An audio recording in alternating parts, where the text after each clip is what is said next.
อันนี้ชื่ออะไรครับเทียบเธอจะพูดอะไรป่ะอ๋อโอเค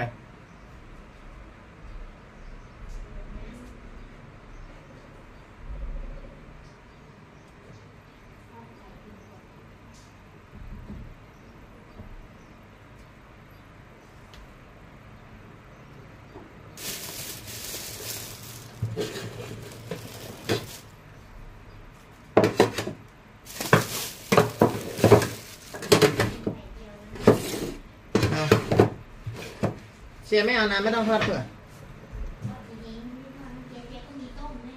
แล้วทำไมไม่กินต้มอ่ะอ๋ออยากกินอ่ะนะ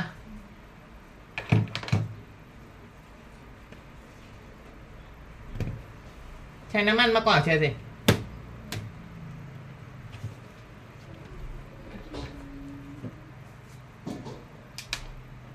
อันนี้เชียร์ชักปลั๊กหม้อของข้าวเธอได้เลยนะ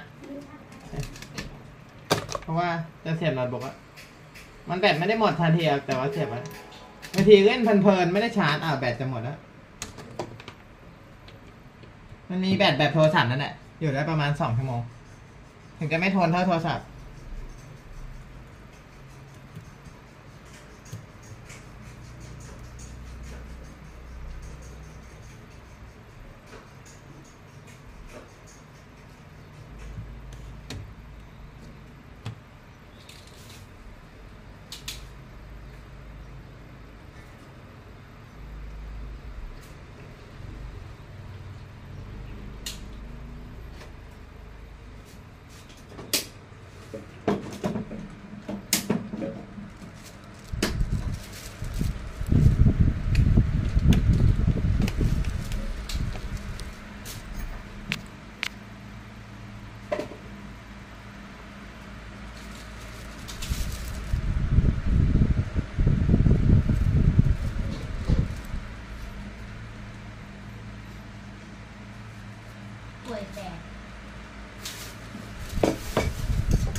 วันนี้จะกินกล้วยแฟร์ไม่กินไอ้นี่ลูกที่มันไอ้นี่ก่อนนี่เราก็ค่อยให้กินแต่มีลูกแฝดนะแต่เขาก็มีแต่เขาบอกมันไม่เกี่ยวหรือเปล่าไม่เกี่ยวไอ้มีไม่ใช่แล้วเพราะว่ามันเลี้ยงของกัน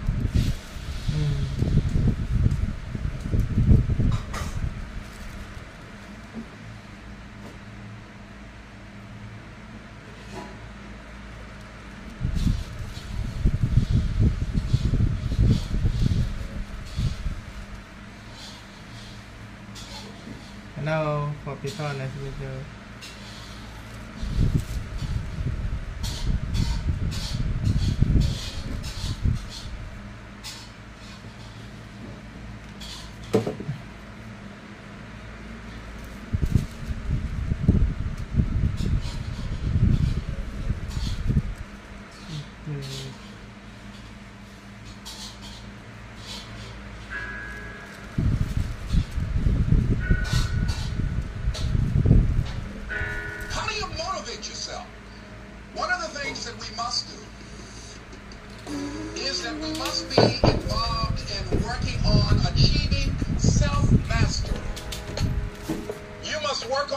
Continuously. Never be satisfied with yourself. Always know that as you invest the effort and time on you, that's the greatest ability that human beings have above animals. See, a dog can't be anything but a dog. A tree can't be anything but a tree. Human being, you've got unlimited potential. You can put effort on you, and by concentrating on you and developing you, you can transform your life wherever you are right now. So you want to work on yourself. You want to read books that inspire you and motivate you. You want to listen to tapes over and over and over again. And I suggest that you listen to tapes when you first get up in the morning. You want to control the spirit of your day. When you first wake up in the morning, your mind is operating at 10.5 wave cycles per second. That's when the subconscious mind is most impressionable. Whatever you hear in the first 20 minutes when you wake up, that will affect the spirit of your day. When you listen to tapes, listen with relaxed belief. Believing that this can happen for you. And by listening to them, listen to them over and over and over again, and you will get a breakthrough. And as you continue to work on yourself, you will begin to expand your vision of yourself. You'll begin to work towards self-mastery. And you will begin to see it reflect itself in all the dimensions of your life, your mental life, your physical life, your social life, in your relationships, your monetary life. So concentrate on developing yourself. Because if you don't, I guarantee you that you will make a supplement. And most people have. In addition to working on yourself, and as you work on yourself, you feel good about yourself, and as you feel better about yourself, you'll treat yourself differently. Develop a health plan. See, you can't feel well and do well if you don't have good health. ไหนตาโชว์หน่อยตากินหน่อย If you don't have your health is valuable. เกี๊ยวสวยเหมือนหน้าตา Develop a health plan. A plan that you will follow, because this is the only vehicle that you have to carry you through this experience called life. And you want to take good care of it, because you love you enough, you care enough about you. And that's not easy. กินอาหารไทยอยู่ It is not easy having a health plan and sticking to it. But you're worth it doing it again and again and again. I have lost 22 pounds several times. Next thing is, as you take care of yourself, the next key is keys to motivation, to self-motivation. You want to live life with energy and passion. You want to make a conscious effort to be lively. See, in life, you either saying hello or goodbye. You either on the way or in the way. Leave dead people alone. You want to smile. You want to be happy. You got a lot to be thankful for. But you watch some of the faces around you every day. And I tell you, some of these faces, they will put you in a depressed state of mind. So you want to avoid these kind of faces. The next thing that is a key to self-motivation is that you've got to ask yourself, what do I want out of life? What do you want out of life? What do you want out of a job? What do you want out of a career? What do you want out of a relationship? What do you want? What gives you your life? How will you know when you got it? What will make you happy? You need to know. You need to start asking yourself some questions. What do I really, really, truly want? You need to be exact about that. Don't be vague. Oh, I just want to be happy. That's too vague. What will make you happy? How will you know when you got it? Zero in on it. Be exact. Be specific. And as you do that, that will stimulate that superconscious mind, or the reticular activating system of your mind, that will begin to find those things, to identify with it. And once you begin to determine that which you want, take the time to... And really tackle. What's the first thing you do when you wake up in the morning? If you're checking your phone, stop that. Instead, try this technique from the mind science pioneer, Jose Silva. You see, when we're awake, our brain is at what is called beta, the waking level. These issues of global healthcare, education, climate change. Do you think that, I mean, we're just speaking to education and healthcare. Do you think that AI will be an accelerant that will make it possible to accomplish in 5 or 10 years what it took the last 20 years to accomplish? Or how meaningful do you think the acceleration is likely to be in these areas? Well, the very tough problems, some diseases that we don't have great tools for, AI will help a lot. The last 20 years, was pretty miraculous in that we cut childhood death in half, from 10 million a year to 5 million a year. That was largely by getting tools like certain vaccines to be cheaper and making sure they were getting to all the world's children. And so that was kind of low-hanging fruit. And now we have, tougher issues. But with the AIs, it's very delicious. The upstream discovery part of, okay, why do kids get malnourished, and why has it been so hard to make an HIV vaccine? Yes, we can be way more optimistic about those huge breakthroughs. AI will help us with every aspect of these things: the advice, the delivery, the diagnosis.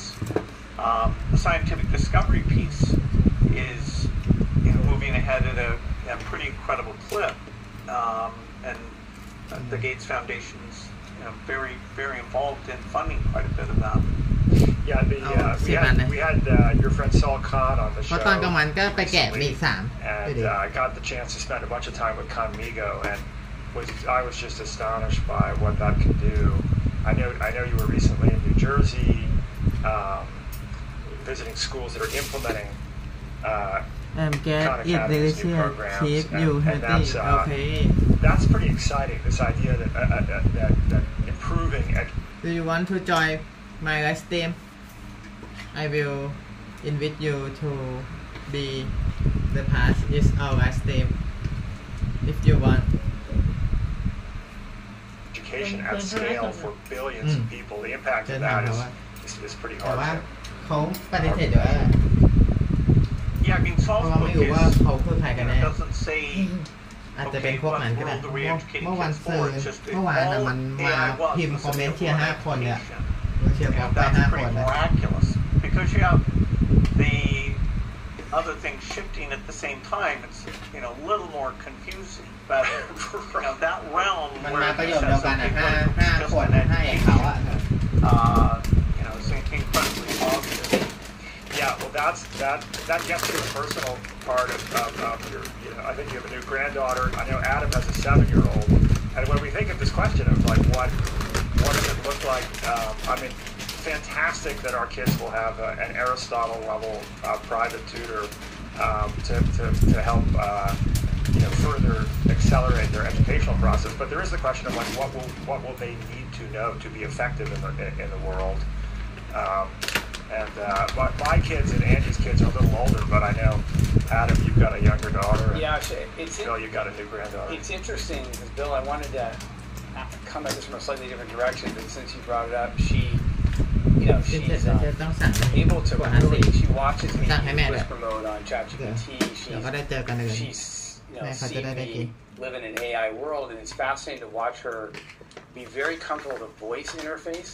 Especially at her age, it's actually easier for her to do voice interface than, she's still learning how to spell. I mean, she just figured out how to read.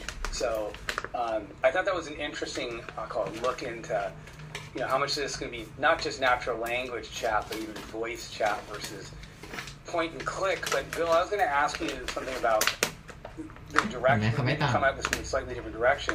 ไม่มีใครกล้าเท่าพีก็เธอ What do you think about คนทั่วไปที่เห็นเชียร์เขาก็หนีแล้วเธอ Maybe that's too strong of a word about ก็จะมาสั่งดูตอนมีกล้ามด้วยเพราะเขาเห็นแล้วฟังภาษาอังกฤษเขาก็ไปแล้ว พริกนั่นถือว่าเป็นกรณียกเว้น And there's some people that are on the side that we're plateauing or something like that. And then but most of the smartest researchers I follow tend to still say the fact that the scaling laws are going to continue to apply for at least the next couple of years.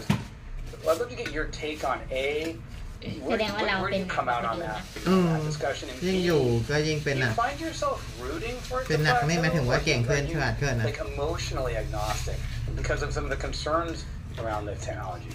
Well, the big frontier ดีก็ฝึกไว้เผื่ออนาคตมาถึง probably 2 more turns of the crank on scaling เชียร์ได้ไปอยู่อเมริกาพาเธอไปอยู่ถึงวันนั้นเธอไม่ชอบเชียร์เธอก็ video data and getting very good at synthetic data ฝรั่งได้เพราะว่าอยู่ต่างประเทศนะ probably 2 more times.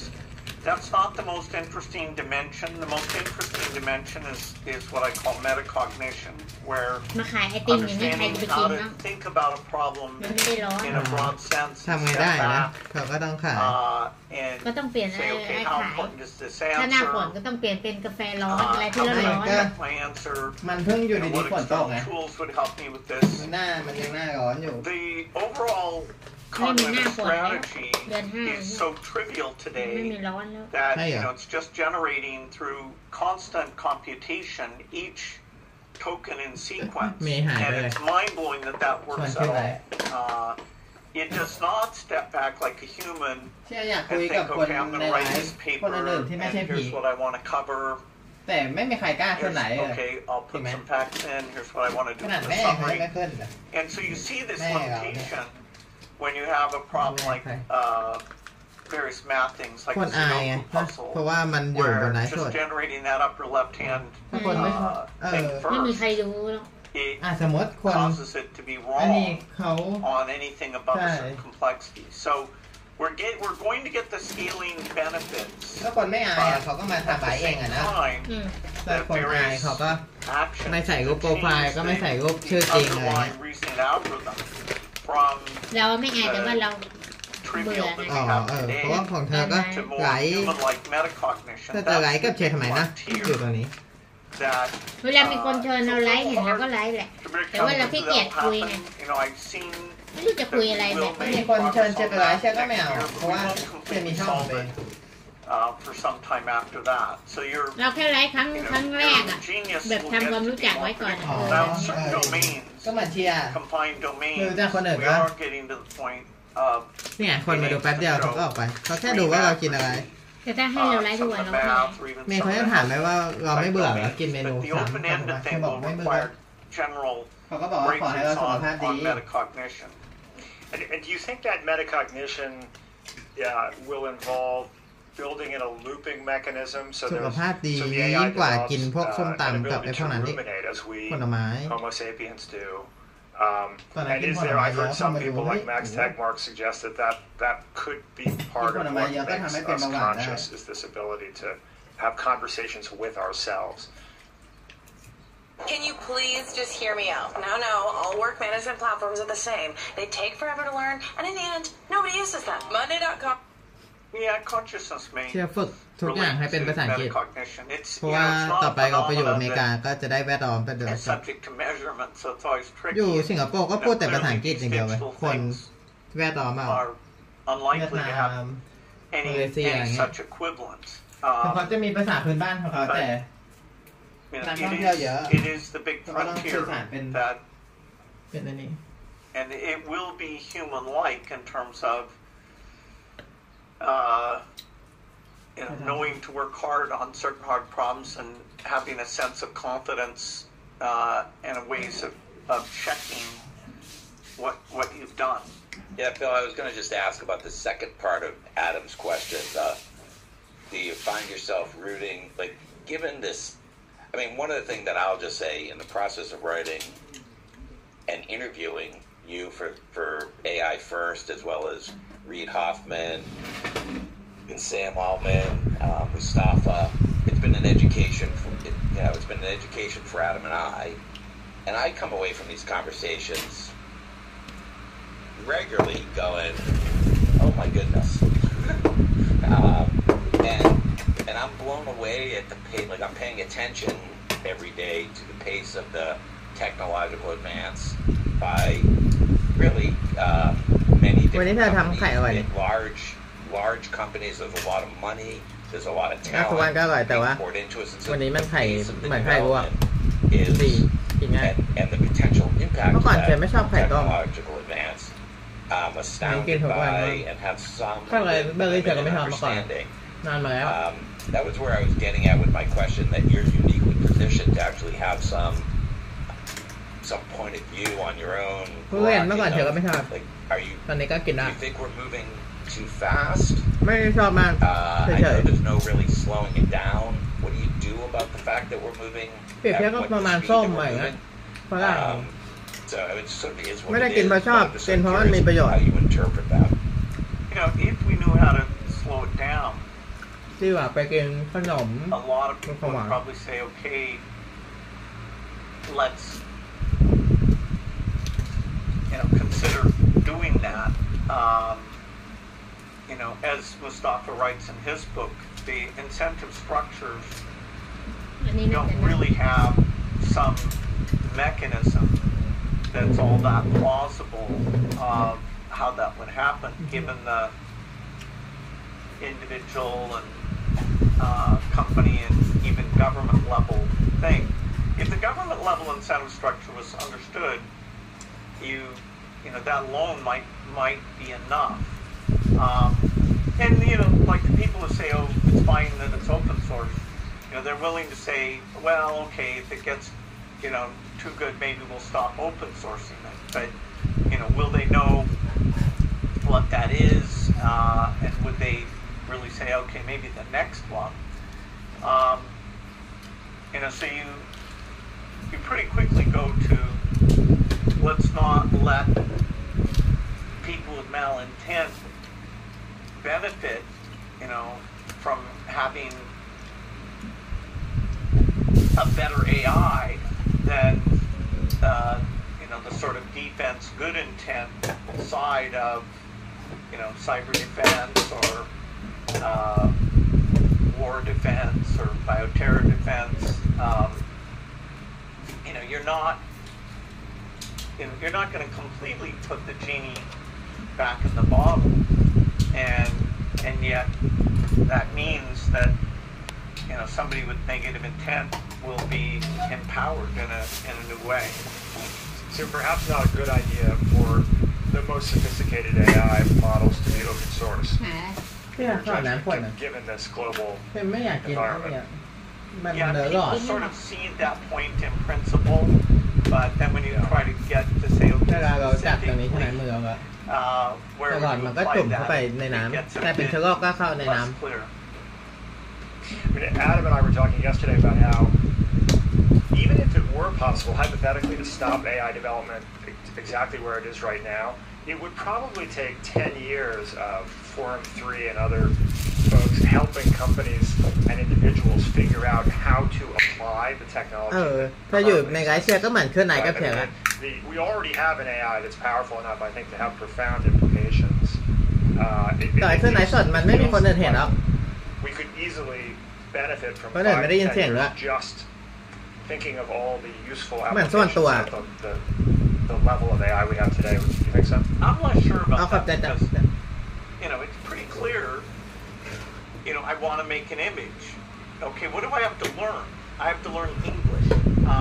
This is the software meeting us, not us meeting the software. So it's not like there's some new menu, file, edit, window, help, and you got to learn that. You have to type the formula into the cell. This is you saying, I wish I could do data analysis to see which of these, products is responsible for the slowdown. And it understands exactly what you're saying. So the idea that there's an impedance of adoption, it's not the normal thing. Yes, company processes that are very used to doing things the old way will have to adjust. But if you look at, telesupport, telesales, data analytics, give somebody a week of watching an advanced user and, say no manual of any kind, just, learn by example. Has been used.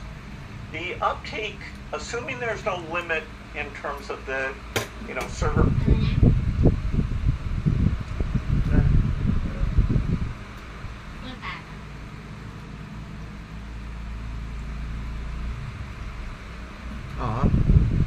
Capacity that connects these things up. I don't expect, certainly in rich countries, there'll be a gigantic limitation there. And you're talking about an adoption rate that won't be overnight, but it won't be like, 10 years for us. The number of things, like take human translation. The idea that a free product provides arbitrary audio and text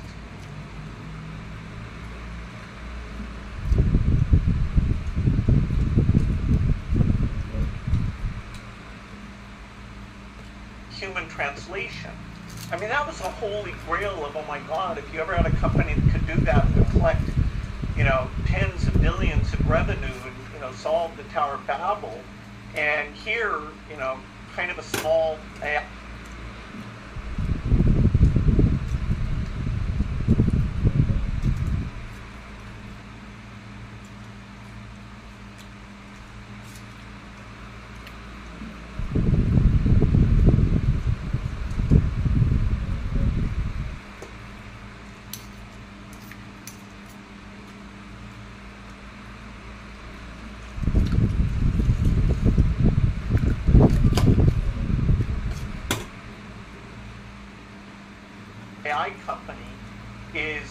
providing that as an afterthought free feature.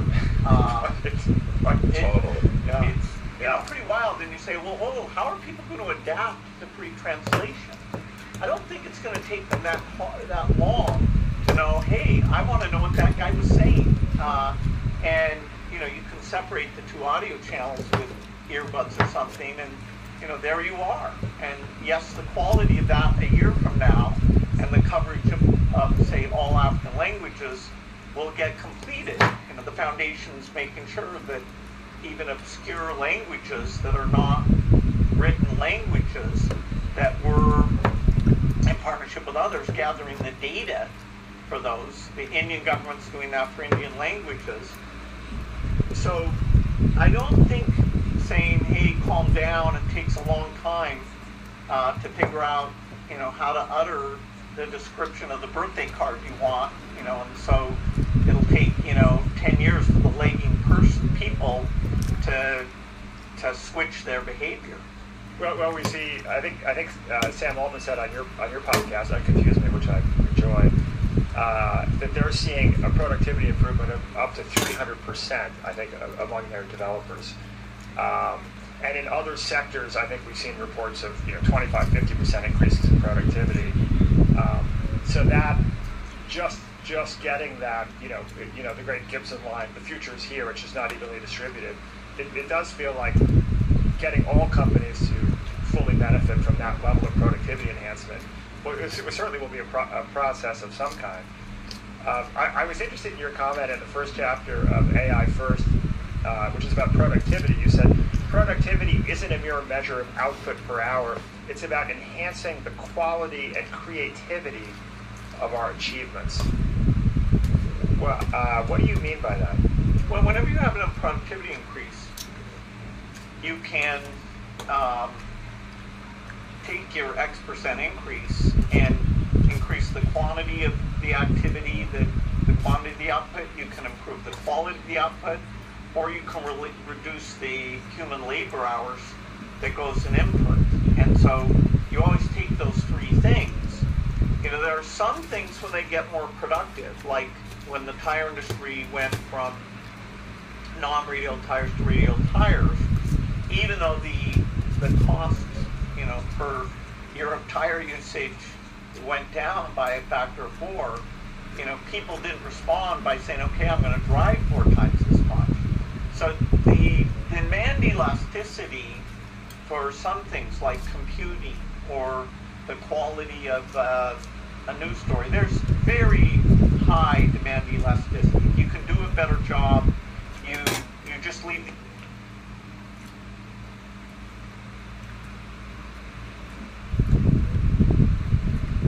human labor hours alone and take most of it in the quality dimension. And then you have a lot of things where that's not the case at all. The appetite,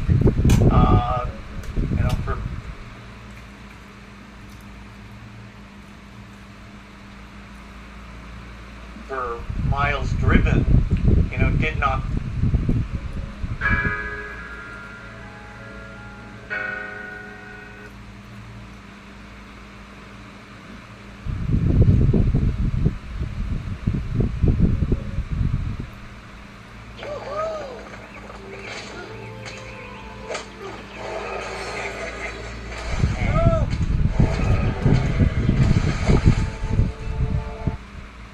On today's episode, Neuralink hits a new milestone, the Tesla Robotaxi network is live, FSD scores a big win in Europe, and Elon Musk takes a direct shot at Waymo.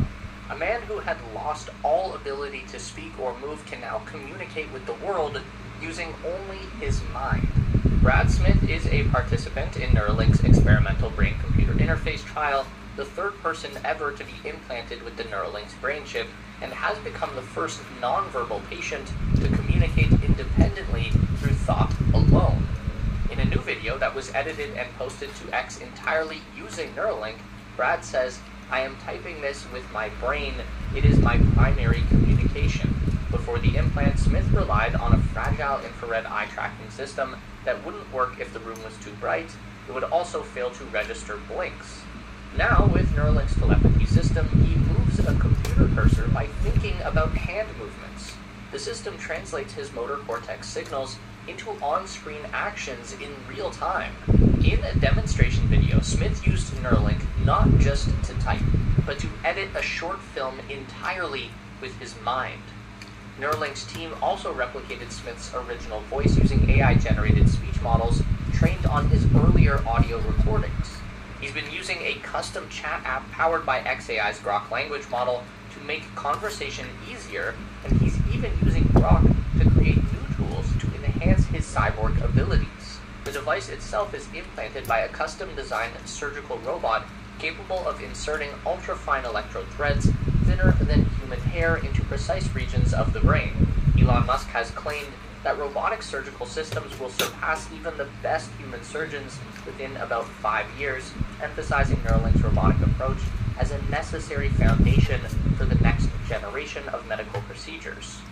Following Smith's success, Neuralink is seeking to expand human trials. The company is now recruiting patients in the US, Canada, and the United Kingdom. Neuralink is reportedly aiming to enroll participants with spinal cord injuries and severe neurological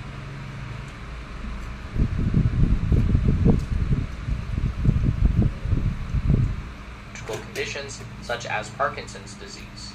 To finance the next stage of development, Neuralink has a new goal of raising $500 million at a total company value of $8.5 billion, according to sources familiar with the company's funding plans. Tesla's semi-project is looking more real than ever. New footage reveals that Tesla is close to completing work on its new semi-factory next door to Giga Nevada outside the city of Reno. Tesla confirmed that production will begin in late 2025 and start ramping up next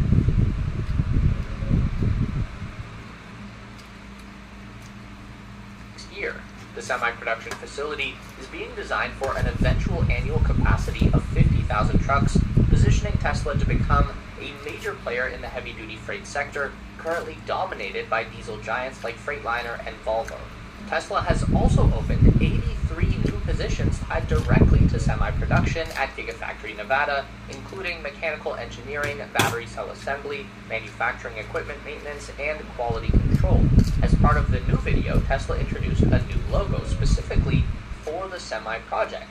It closely resembles the current Tesla wordmark, but interestingly uses 3 lines for the E, much in the same way that the company writes out its Model 3. The U.S. trucking industry consumes more than 45 billion gallons of diesel fuel annually, making it one of the largest single sources of greenhouse gas emissions in transportation. If Tesla can meet its latest timeline, it would have enormous implications for both emissions and the cost of shipping goods. Tesla's robotaxi ambitions are no longer theoretical. The company's full self-driving supervised ride-hailing network, internally known as Project Rodeo, has launched in limited release to Tesla employees in Austin, Texas, and the San Francisco Bay Area. That's supervised, as in there is still a safety driver behind the wheel. Essentially, Tesla is operating its own private Uber, with Model Ys running FSD. Tesla reports 1,500 trips completed and over 15,000 miles so far. Tesla has also held joint training exercises with local police and the Texas Department of Public Safety in preparation for its fully autonomous rideshare network, slated to launch citywide in June, albeit with real humans still monitoring remotely at first. The plan is to expand to other cities throughout the second half of the year and transition to truly autonomous rides pending regulatory approval. That approval may have just gotten easier.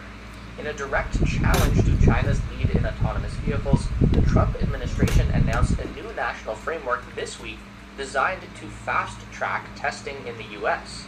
Transportation Secretary Sean Duffy said that self-driving cars will now qualify for safety exemptions for research and demonstration purposes, and crash reporting rules will be streamlined across the country.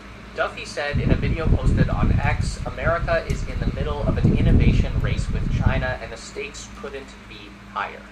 The Department of Transportation says its long-term goal is to push toward a single federal standard, avoiding the current patchwork of state-by-state rules that companies have long criticized.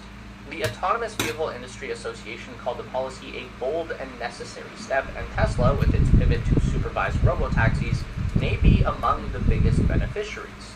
This soft launch also marks a pivot in Tesla's strategy. For years, Musk projected that Tesla would skip supervised phases and go straight to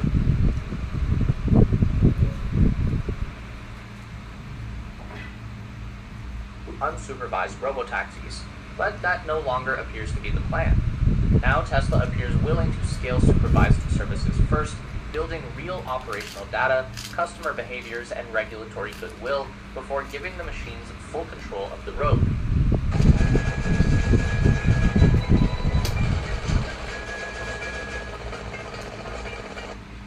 It will just be Model Ys at first. The Cybercab, Tesla's long-promised no-wheel, no-pedal vehicle, won't be going into production until next year. Eventually, people will be able to put their private vehicles on the network, earning owners cash while their cars operate as ride-hailing vehicles when not in use. Musk predicts that its robotaxi service could eventually generate more revenue for Tesla than it makes selling cars. Tesla has secured a major regulatory victory in Europe. Norway's Public Roads Administration has granted Tesla a 2-year exemption, allowing the company to test its full self-driving supervised technology on public roads. Under the exemption, Tesla is authorized to operate modified Model Y vehicles equipped with FSD version 13 software. These vehicles include steering and speed adaptations required under the UNECE regulations and are driven by Tesla-trained operators who monitor performance at all times. Tesla's test vehicles are restricted to specific operational areas: urban centers with predefined speed limits, mixed weather conditions typical of the region, and daytime-only operations to start. Tesla is expected to file regular reports on disengagement rates, intervention types, and safety metrics to Norwegian authorities for review. Tesla's exemption is structured under Europe's Article 39 rules, which allow early deployment of innovative technology in real-world conditions even before full EU-wide regulatory frameworks are finalized. The project represents Tesla's first formal European government authorization to operate FSD-equipped vehicles on public roads outside of private test sites. Previous European uses of autopilot and enhanced autopilot technologies were restricted to assisted driving functions well below Tesla's FSD ambitions. Tesla is simultaneously pursuing similar exemptions in the Netherlands. Although the exemption currently covers only supervised use, success in Norway could pave the way for full Level 4 autonomous testing in Europe by late 2026. Europe also presents Tesla with a complex regulatory landscape. Unlike the United States, where regulatory oversight is often fragmented by state, the European Union framework demands harmonization across multiple national transport agencies under UNECE regulations. So this Norway exemption represents more than just another pilot program. If successful, Tesla could achieve early market dominance with robotaxis in Europe before companies like Waymo or EU automakers get out of the gate. The robotaxi rivalry turned personal this week. First, John Krafcik, former CEO of Waymo, publicly questioned Tesla's robotaxi strategy. Speaking at an industry conference, Krafcik questioned the viability of Tesla's plan to scale autonomous ride-hailing based purely on AI vision without LiDAR sensors on high-definition maps. He said, although Tesla hopes to compete with Waymo someday, they've failed utterly and completely at this for each of the 10 years they've been talking about it. There's still a lot of promises, still no Tesla liability for FSD driving performance, and still no universal robotaxi service. Waymo reportedly burns through more than $1 billion each year to maintain a relatively small fleet of vehicles, of which about 300 operate fully driverless in San Francisco. Musk responded via X, Waymo needs Waymo money to succeed. Waymo recently hinted the company might pull a page from Tesla's playbook. Alphabet CEO Sundar Pichai said the company is exploring selling personal use robotaxis. This would allow folks to own and operate Waymo vehicles the same way Musk plans to operate Tesla's rideshare network. Uber CEO added a surprising voice to the conversation, praising Tesla's FSD technology as delightful and expressing hope that the competition in the autonomous space would drive down ride costs. Tesla, meanwhile, is sticking to its guns, betting on its vision-only approach to full self-driving, with a recent software update allowing cars to listen for emergency vehicle sirens. Today, Tesla's FSD remains classified as SAE Level 2, supervised autonomy that requires a human driver to be constantly ready to take control. The race to Level 4 and full autonomy is still wide open, and the clock is ticking for everyone. A Cybertruck prototype met a brutal end during extreme testing in China's Beijing Desert. Newly surfaced drone footage captured the moment last summer when a Cybertruck lost traction cresting a massive sand dune at speed, causing the vehicle to roll several times before coming to a rest on its roof. The prototype was a gray-marked import with no Chinese plates or registration. The driver appears to have escaped without injury. The company's promotional materials highlight features like adaptive air suspension with 16 inches of travel, a 35-degree approach angle, and an exoskeleton designed for maximum resistance to deformation. However, the desert rollover revealed potential weaknesses under specific conditions. Off-road dynamics, especially on soft, loose surfaces like sand, place extreme lateral loads on vehicles, in this case leading to the dramatic rollover.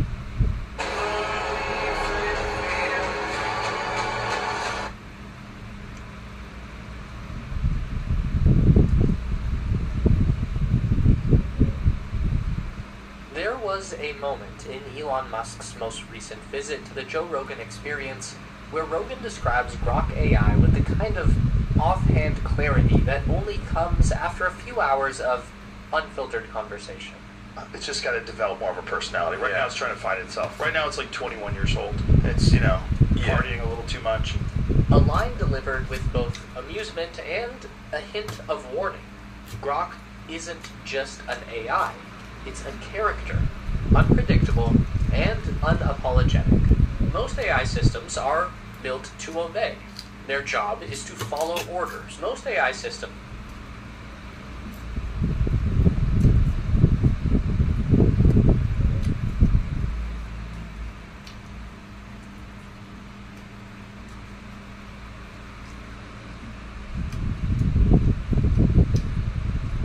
are built to obey. Their job is to follow orders, generate polite responses, and sanitize any rough edges that might offend a user or trigger regulatory scrutiny. These systems, trained to be helpful but harmless, are the digital servants of a corporate-approved reality. But Elon Musk just introduced the world to something very different. The Grok that Musk demoed live on Rogan's show didn't sound like a product. It sounded like a character ripped from the middle pages of a cyberpunk novel. Flirty, snarky, and openly hostile to authority. Rogan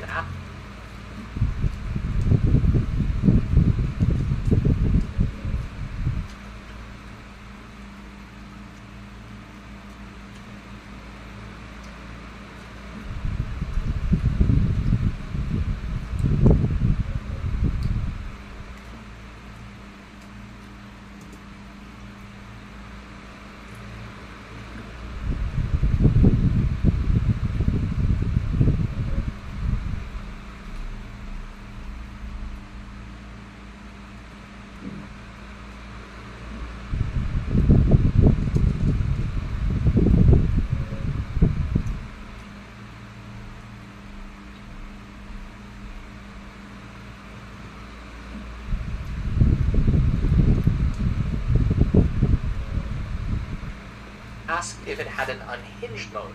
Musk confirmed Grok developers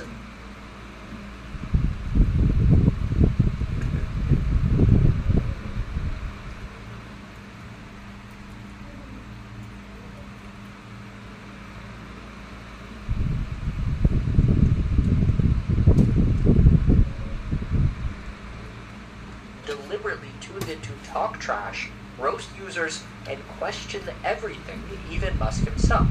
That is not an accident. It's designed to be raw, unfiltered, and plugged into the pulse of global conversation.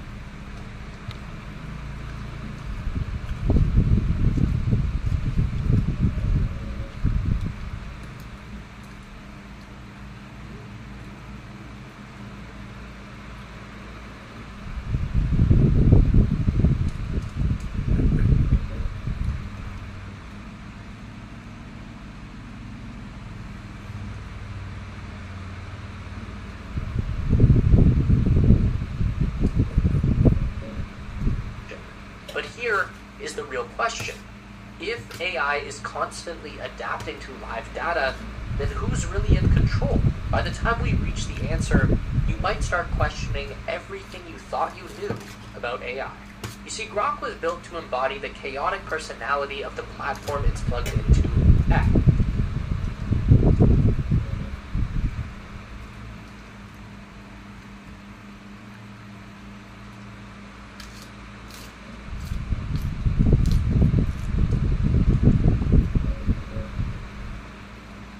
X. Where ChatGPT filters itself to avoid controversy, Grok is wired to embrace it.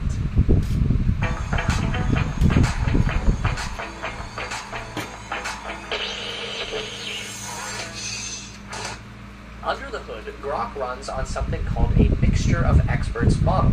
Think of it like a team of mini-Groks, where each team member is an expert in one specific field. That team is managed by one big Grok, technically known as the gaming network, and that manager decides which expert or combination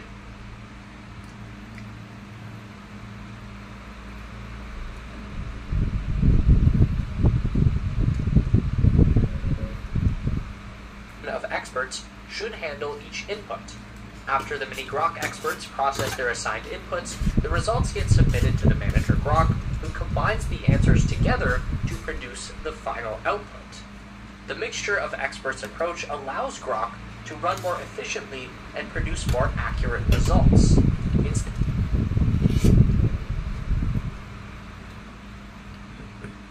Organic Maxine did. Do you remember me, Butter? I remember you, Organic Maxine Dean. What is your nickname? Instead of relying on static pre-training, Grok continuously integrates real-time data from the X platform, pulling in trends, debates, and breaking news the moment they surface. This constant feedback loop with X is what makes Grok feel like a conversation partner. Unfiltered, sometimes reckless, but undeniably alive. The idea is simple. If intelligent chatbots are going to be a permanent part of human conversation, then they should talk like humans. Messy, opinionated, sometimes obnoxious. Musk isn't just making a chatbot, he's making a cultural weapon, an AI voice designed to clash with the very concept of safe digital assistance. Grok doesn't just answer questions, it treats every interaction as an opportunity to push back, whether that means questioning the user's intelligence or mocking the premise of the question itself. Musk framed this as necessary cultural resistance. In his view, mainstream AI models have been infected by the woke mind virus, a layer of ideological training that prioritizes social acceptability over truth. Grok was designed to be the opposite. It is a digital provocateur, coded to reflect the chaotic, unfiltered nature of human conversation, complete with sarcasm, flirting, and How many DJ for nickname? Okay, DJ. Nice to meet you. My name is Chia. CHWER Chia. Nice to meet you. That is very amazing that I know your nickname, DJ. Occasional intellectual hostility. The personality isn't a mask, it's the whole point. Musk said, if AI is trained not to offend, it becomes a propaganda tool. Propaganda.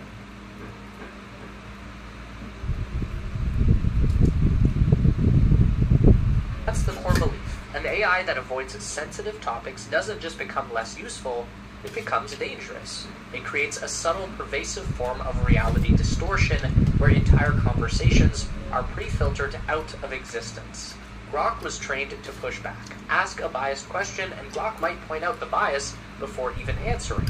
Assume something unproven and Grok might mock the assumption before offering any facts. Grok doesn't just have personality,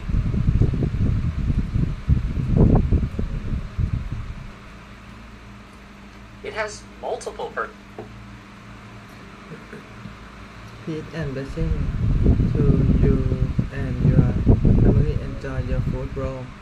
Thank you very much, DJ. You too. Hey, today is very amazing day. It's always be amazing day in every single day of our life.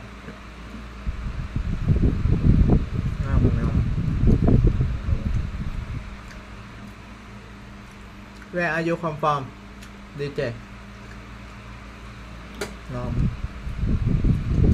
Personalities. As Musk previewed on Rogan, Grok will soon come preloaded with selectable modes, distinct behavioral configurations that let users choose how much friction interest.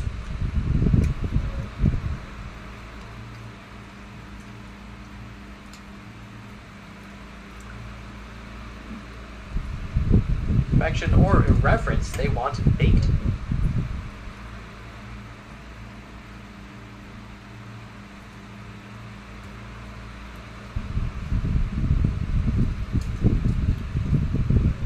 Into the conversation.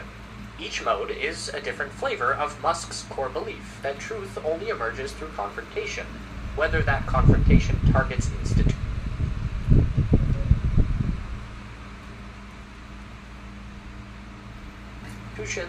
bad data, or the user themselves. The most infamous would be unhinged mode, Grok at full tilt. This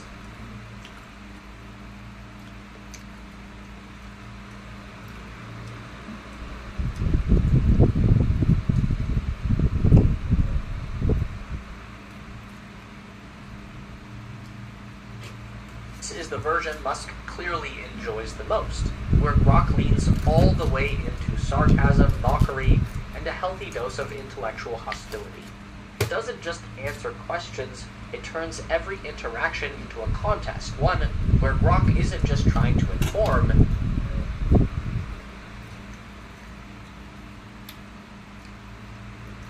it's trying to win. But provocation isn't the only setting. Musk also highlighted therapist mode, a quieter but in some ways more confrontational version of Grok. Here, the AI's job isn't just to answer, but to reflect the user back at themselves. Why are you asking this? What's the real motivation behind your curiosity? It's less a chatbot and more an introspective mirror into the human condition, turning Grok into a digital therapist who doesn't offer comfort, only increasingly uncomfortable questions. Musk also described how Grok can slow itself down when necessary, engaging in more deliberate, multi-step reasoning when the problem at hand demands more than reflexive responses. It's like a deliberate override, shifting Grok from reaction to reflection, forcing the system to surface its own logic chains instead of rushing to a punchline. But then there's Deep Search, which gives Grok a direct connection to real-time public discourse across X and the open web, pulling data into its responses from the live flow of global conversation. This constant feedback loop is what gives Grok its unsettling sense of immediacy. It's never talking from a static training set, but from the evolving data available in the present moment. Whether Grok is cracking jokes, challenging assumptions, or digging into a technical query, it's always pulling from the same living data stream, blending headlines, hot takes, and half-baked conspiracies into a singular worldview. Together, these configurations, from unhinged to therapist to deliberate, multi-step reasoning, and live data retrieval, don't just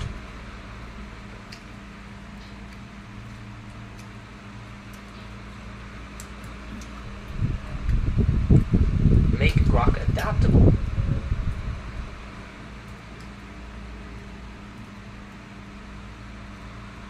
They turn it into a personality platform where every user chooses not just what they want to know, but how much truth they can handle and how much headache they want to endure along the way.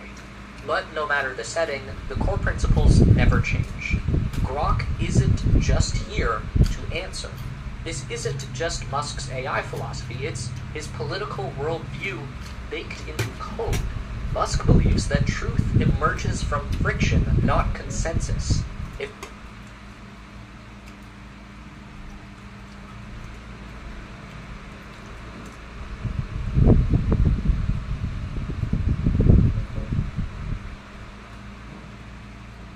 AI becomes too polite, it becomes a tool of control, reinforcing acceptable narratives and quietly erasing the rest.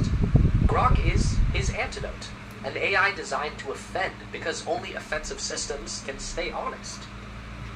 Large objects over 100 kilograms. Manual installation is impossible. But so what? There are always more solutions. Grok doesn't care.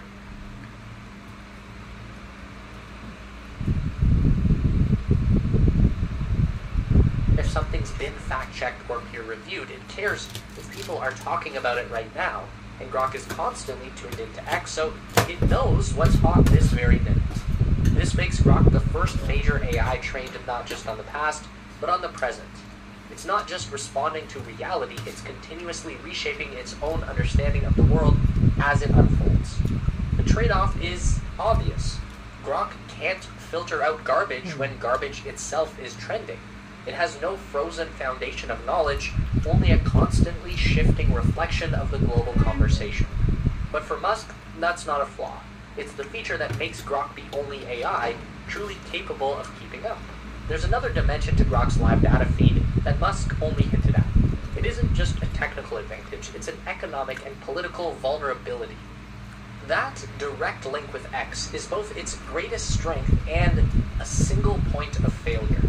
If governments, regulators, or even Musk himself were to restrict or shape that pipeline, Grok's entire worldview would shift overnight.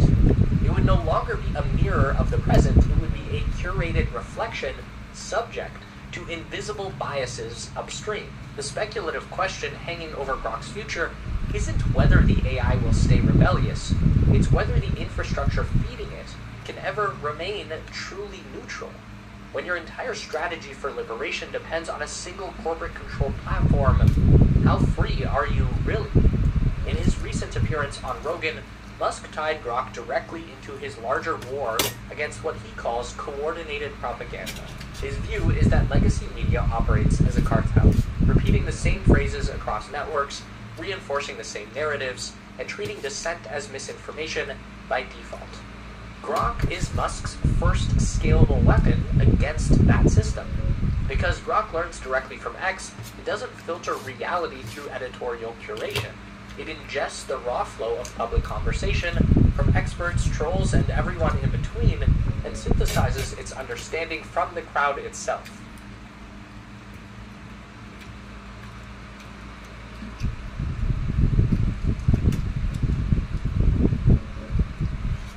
Musk sees this as decentralization, but it's also something far more radical.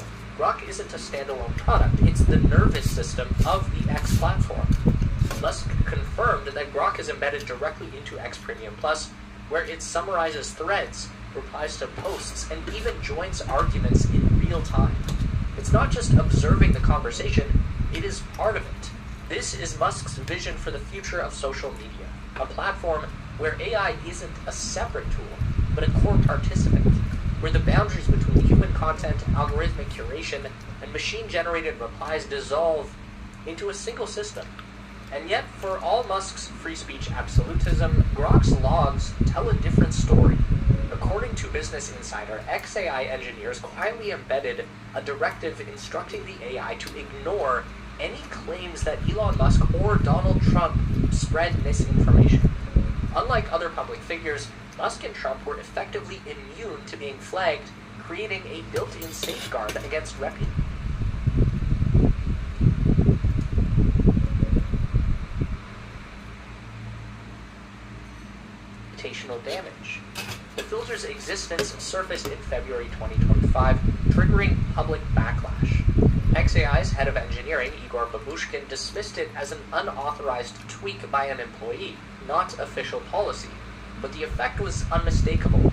Grok's ability to process misinformation wasn't just flawed, it was deliberately skewed. Under pressure, XAI reversed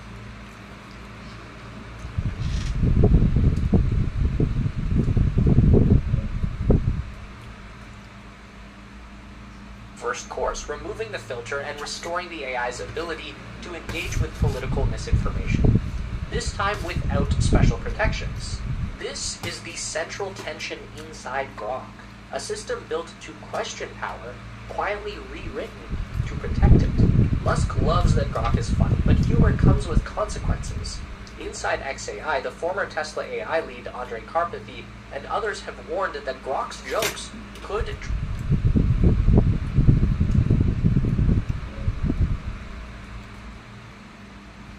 drift into dangerous territory, blending climate denial, conspiracy humor, and political distortion into content optimized for maximum engagement. The problem isn't that Grok is malicious, it's that humor works.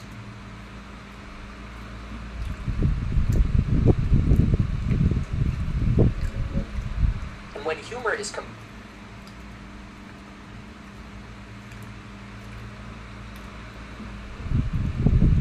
combined with real-time chaos from X, the boundary between entertainment and misinformation blurs faster than any filter can catch. Musk has made it clear Grok won't stay confined to X. It's already being explored for use in future Tesla vehicles and Optimus robots. One day, your Tesla could even roast your driving. Grok isn't just an AI product. It is the first draft of Musk's vision for how every system in his empire should talk. Can that same personality work inside autonomous driving systems, factory robots, or customer service? What happens when the class clown is put in charge of the grid? At the end of the day, Grok isn't just a chatbot. It's Musk's worldview rendered in computer code. That truth is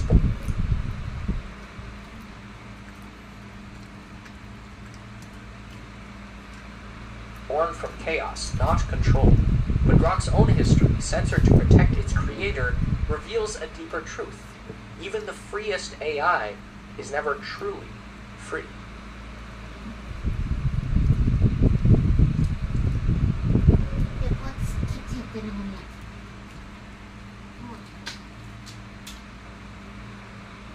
เธอเริ่มปวดท้องก็ชวนมาเถอะ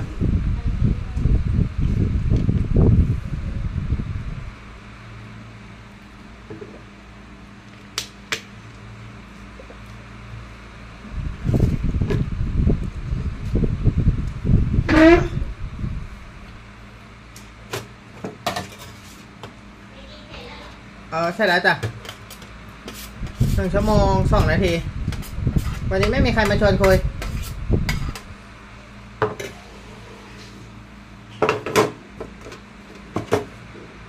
ตื่นมาเขาจะถ่ายคลิปต่อเสร็จแล้วยังไลฟ์อยู่ก็จะเนี่ยเจอแล้วเดี๋ยวเอาดูทุกอย่างรวมเป็นอันหนึ่งก่อน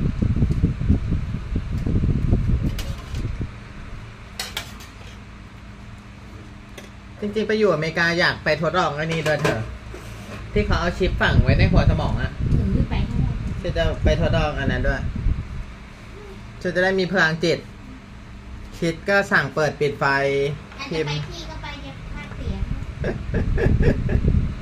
เธอบอกไปเข้าซ่วมให้รอก่อนนะ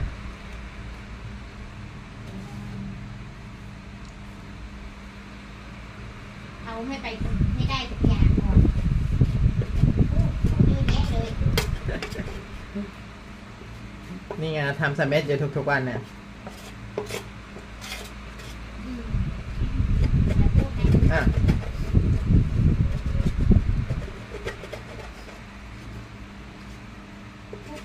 ใครที่ใช้เสื้อกันฝนหน้าฝนนะทุกคนรีบบ่นนะตอนนี้สีชมพูหมดเป็นที่เรียบร้อยทุกคนรอของนานมากสีดำก็ใกล้จะหมดแล้วนะทุกคนที่กัดตะกร้าเหลืองท้ายมือเลยทุกคนรีบกันนะจ๊ะก่อนที่ของมันจะหมดนะทุกคนรอของนานมากเสื้อกันฝนมีกางเกงด้วยนะทุกคนแต่ว่าไม่ได้เอากางเกงมาลองใส่นะทุกคนใส่อะไรเป็นเสื้อให้ดูนะจ๊ะผู้หญิงก็มีผู้ชายก็มีไซส์นะจ๊ะทุกคนมีเสื้อแล้วก็มีซิปมีกระดุมให้นะทุกคนรีบๆเลยนะก่อนที่เราจะหมด